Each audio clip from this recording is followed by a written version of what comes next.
Mesdames et Messieurs, Monsieur le Président, merci pour le travail remarquable que vous avez engagé. Monsieur le Ministre, cher Hervé Morin, Monsieur le Ministre, cher Jean-Marie Bockel, Mesdames et Messieurs les parlementaires, Monsieur le maire, mon général, je ne sais pas pourquoi je dis mon général, il doit y en avoir plusieurs. Mesdames et Messieurs, c'est une grande fierté pour moi de me trouver ici parmi vous à Cherbourg pour saluer tous ceux qui ont construit le Terrible, quatrième et dernier né de la série de notre flotte stratégique. Ici même, en 1967, le général de Gaulle venait rendre hommage à ceux de vos collègues qui avaient construit le Redoutable.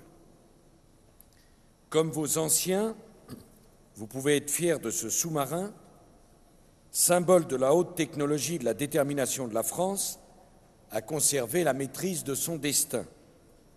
Très peu de pays dans le monde ont la capacité de réaliser une telle prouesse industrielle et technologique. Il a fallu des décennies d'apprentissage pour maîtriser de tels savoir-faire que certains de nos partenaires ont eu bien du mal à reconstituer après les avoir négligés. Je veux vous dire aujourd'hui combien la France est fière de vous. Je suis venu en son nom rendre hommage à votre travail et à vos grandes compétences. Nos sous-marins nucléaires, lanceurs d'engins, sont une composante essentielle de notre capacité de dissuasion nucléaire. C'est aux ouvriers, aux techniciens, aux ingénieurs, aux militaires, aux chercheurs, militaires et civils, que nous la devons. Je suis venu vous dire que le maintien au plus haut niveau des compétences nécessaires à la dissuasion est un objectif fondamental pour notre sécurité. Je tiens à saluer la mémoire des 11 Français morts dans l'attentat de Karachi le 8 mai 2002, vos collègues, vos amis, vos maris, vos pères.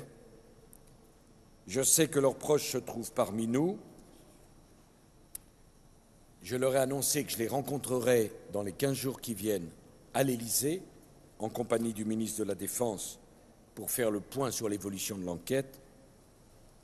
Je veux leur exprimer ma compassion. La nation ne les a pas oubliés et ne les oubliera pas. Je sais de quel dévouement et de quel courage font preuve tous ceux qui affrontent le danger pour garantir notre sécurité et la paix en Europe et à travers le monde. Je veux leur dire au nom de tous les Français mon soutien et ma reconnaissance. La France est fière de ses soldats. La France a confiance en eux. L'hommage national que nous avons rendu lundi dernier aux combattants de la Première Guerre mondiale nous a rappelé, s'il en était besoin, que dans le passé, l'Europe a été un champ de bataille. Parlons clair, un champ de ruines. C'est entre les États européens que se jouaient la plupart des grands conflits. Grâce à la construction européenne et à l'Alliance atlantique, nous avons bâti une Europe de paix. Et jamais dans l'histoire, notre sécurité nationale n'a été aussi intimement liée à celle de nos alliés et de nos partenaires européens. Notre destin commun, c'est celui de l'Union européenne et, au-delà, celui de toutes les nations qui partagent nos valeurs, la paix, les libertés, la fraternité, la défense de l'égale et irréductible dignité des hommes, quelles que soient leurs origines, leurs croyances ou la couleur de leur peau. Mais la paix n'est jamais acquise. Le terrorisme de masse nous l'a montré. Et aujourd'hui, nous sommes confrontés à l'affirmation de nouvelles puissances, de nouvelles ambitions, de nouvelles menaces et donc de nouvelles rivalités. S'y ajoutent les risques découlant de la compétition pour l'accès aux matières premières et à l'énergie, du détournement des technologies à des fins agressives et bien sûr du changement climatique. Dans ce monde interdépendant, nos intérêts n'ont pas de frontières, même s'ils n'en ont pas moins une géographie. Le monde a changé depuis le livre blanc de 1994, qui avait tiré les conclusions de la fin de la guerre froide et de la guerre du Golfe. Le monde est différent, plus instable, plus changeant, plus complexe. Cela ne veut pas dire qu'il soit forcément plus dangereux, cela veut dire qu'il est moins prévisible qu'avant. Nos vulnérabilités ont donc changé, notre stratégie doit donc être réexaminée en conséquence. Moi, je ne veux pas, parce que je n'en ai pas le droit, que la France, comme elle l'a trop souvent fait dans le passé, se prépare à la guerre précédente ou qu'elle se trouve désarmée devant une surprise stratégique. J'ai la responsabilité de garantir que nos forces armées soient toujours en mesure de faire face aux menaces qui pèsent sur la nation. Je veux faire la politique de défense dont la France a besoin, pas la politique de défense des habitudes ou des anciennes certitudes. C'est pourquoi j'ai demandé la préparation d'un nouveau livre blanc sur la défense et la sécurité nationale, et non plus seulement sur la défense. Car désormais, la sécurité des Français est susceptible de se jouer autant loin de nos frontières qu'à l'intérieur du territoire. Pour la même raison, je veux que nous soyons capables d'aborder tous les problèmes en face.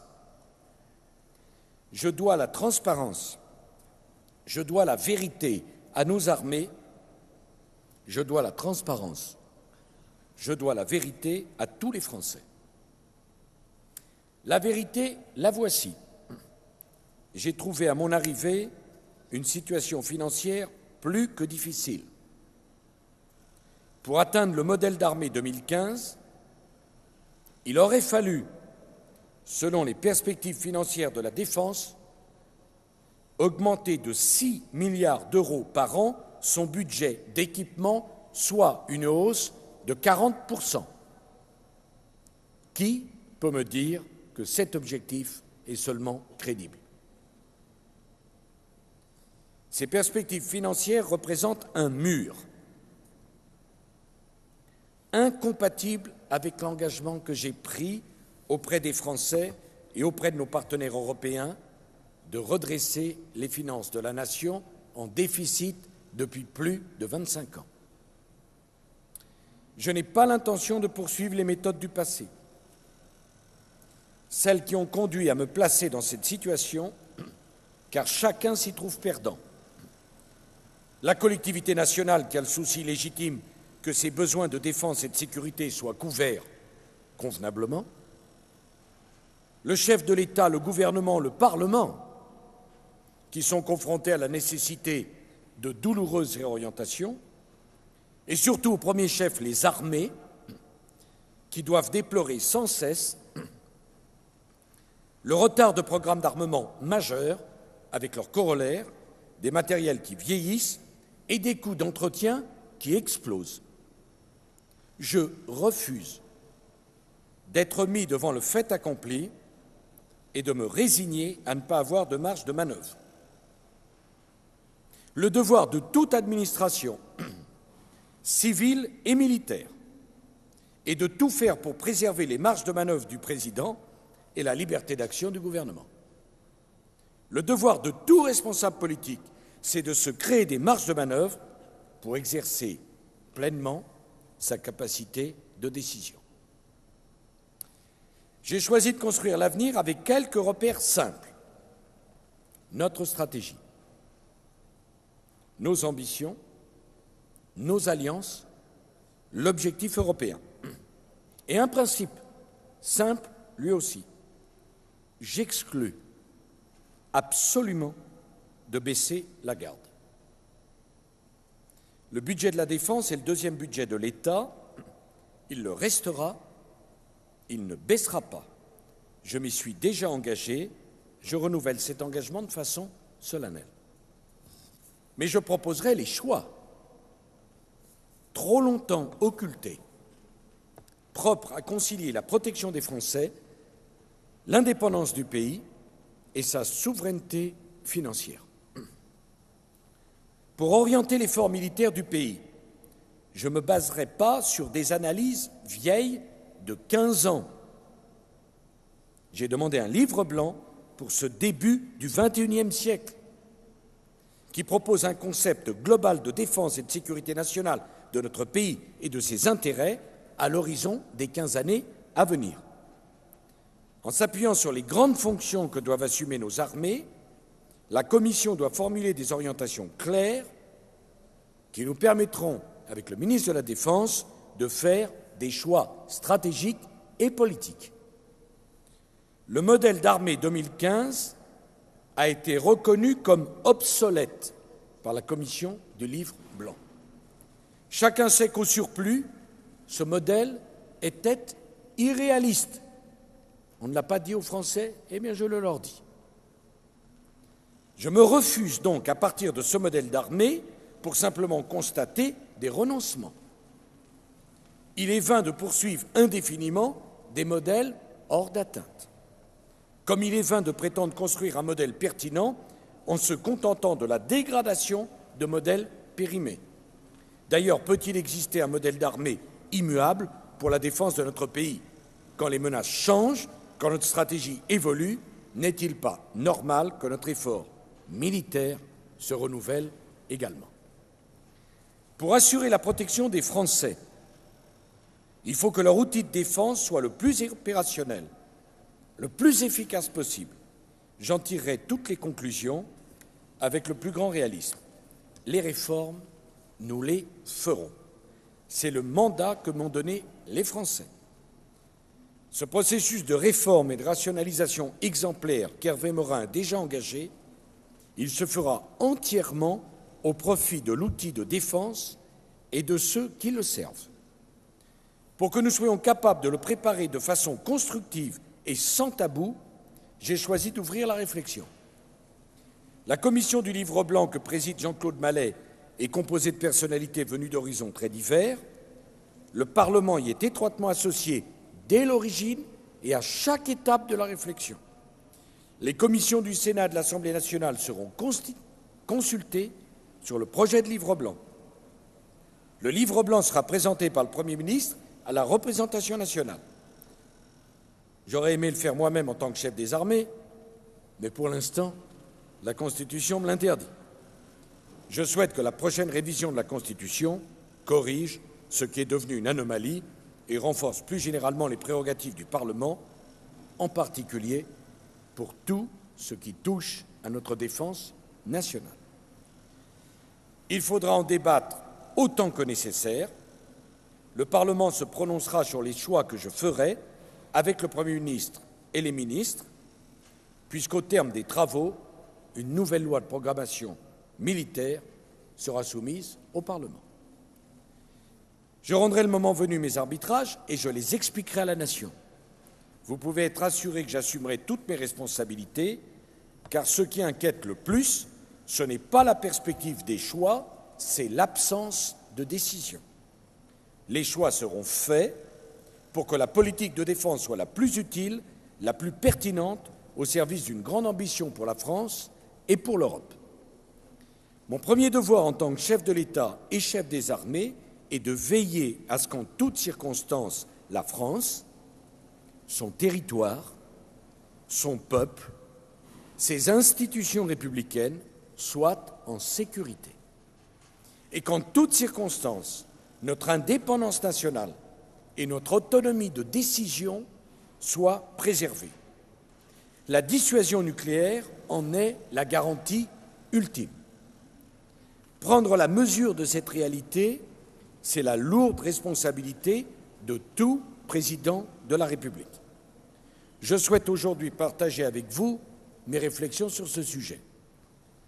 Bien sûr, à l'horizon du Livre blanc, c'est-à-dire 15 ans, la France ne court plus le risque d'une invasion. En revanche, d'autres menaces pèsent sur notre sécurité. Certains arsenaux nucléaires continuent de s'accroître. La prolifération nucléaire, la prolifération biologique, la prolifération chimique se poursuit, ainsi que celle des missiles balistiques et de croisière. Chacun doit être conscient aujourd'hui que les missiles nucléaires de puissance même lointaine peuvent atteindre l'Europe en moins d'une demi-heure. Aujourd'hui, seules les grandes puissances disposent de tels moyens, mais d'autres pays, en Asie ou au Moyen-Orient, développent à marche forcée des capacités balistiques. Je pense en particulier à l'Iran. L'Iran accroît la portée de ses missiles alors que de graves soupçons pèsent sur son programme nucléaire. C'est bien la sécurité de l'Europe qui est en jeu. Face à la prolifération, la communauté internationale doit être unie, la communauté internationale doit être résolue. Parce que nous voulons la paix, nous devons être sans faiblesse avec ceux qui violent les normes internationales. Mais tous ceux qui les respectent ont le droit à un juste accès à l'énergie nucléaire à des fins pacifiques. Mais nous devons aussi être prêts à faire face à d'autres risques que la prolifération. L'imagination de nos agresseurs potentiels est sans limite pour exploiter les vulnérabilités des sociétés occidentales. Et demain, les progrès technologiques peuvent créer de nouvelles menaces. C'est pour cela que nous tenons à notre dissuasion nucléaire. Elle est strictement défensive. L'emploi de l'arme nucléaire ne serait à l'évidence concevable que dans des circonstances extrêmes de légitime défense, droit consacré par la Charte des Nations Unies.